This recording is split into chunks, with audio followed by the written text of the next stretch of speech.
This is our story so far. The bad guys have robbed a bank and fled the scene. Now it's up to a lone lawman to track down our villains.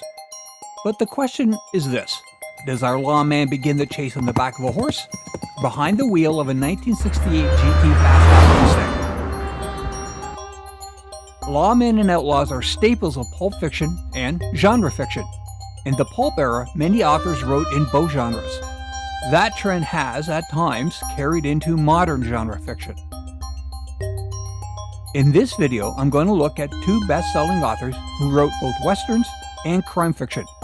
And although they sold well in both genres, they were superstars in one. As it turns out, the same one. In this way, they were similar. But in terms of how they got there, well, they were polar opposites.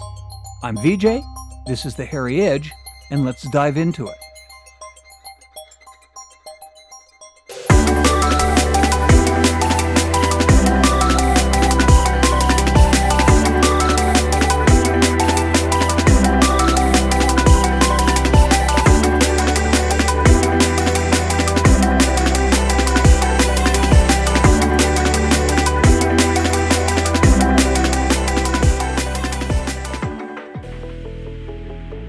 Elmore Leonard was one of the best-selling and most influential writers working in crime fiction. Over his long career, Leonard wrote some 43 novels, most of them falling into the category of crime. His stories featured cops and criminals, but they were rarely black and white tales of simple morality. Leonard was interested in characters in the gray areas, and whose motives were equally as fluid. He often wrote from the perspective of the criminal, as in Chili Palmer from Get Shorty. He became known for his dialogue, terse and gritty and realistic. He once said, "If it sounds like writing, leave it out." Over the years, there were several successful adaptations of Leonard's work, which, of course, heightened his popularity and fame.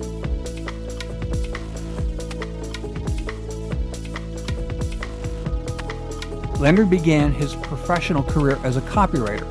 His first short story was published in 1951, but it was not a crime story. Trail of the Apache was a western. His first novel, The Bounty Hunter, was published 2 years later. It was also a western. Leonard decided to become a professional author in college. He did not have a strong artistic inclination towards any particular form of fiction. He just wanted to be a writer. He said, "I looked for a genre where I could learn how to write and be selling at the same time." There was a strong interest in Western fiction in the magazines of the time, and Leonard said that he had always enjoyed Western movies. His first attempt at getting published failed, so Leonard came up with, essentially, a formula for success in this genre.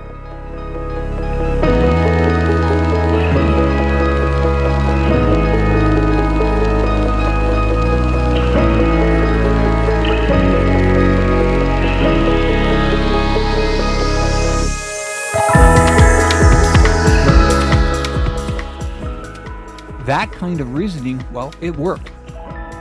Leonard became successful in this field. Overall, he published 8 Western novels and more than 30 short stories.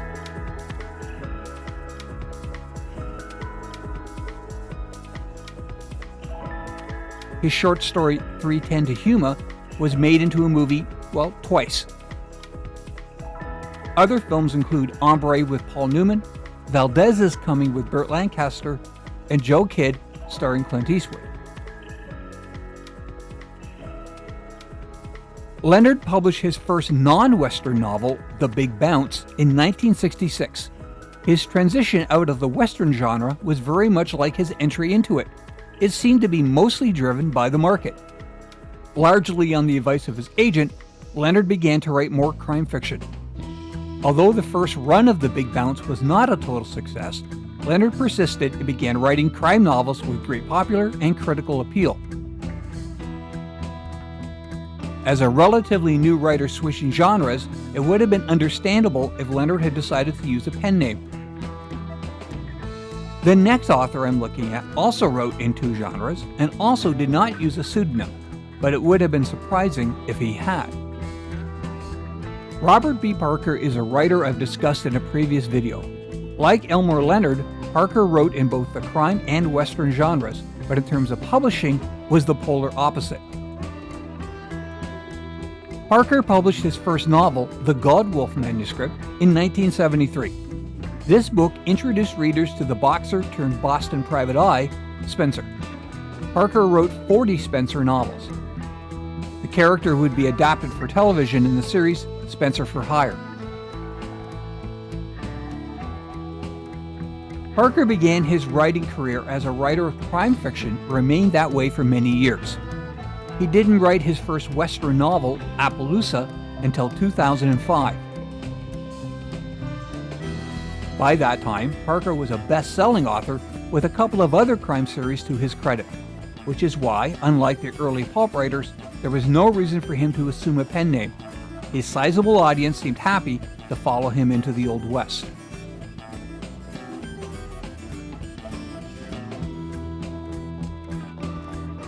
In total, Parker wrote 4 Western novels, all of them featuring gunfighter and lawmen Virgil Cole and Everett Hitch. Like Parker's other series characters, these two would have life after Parker's death, with new stories being handled by new authors.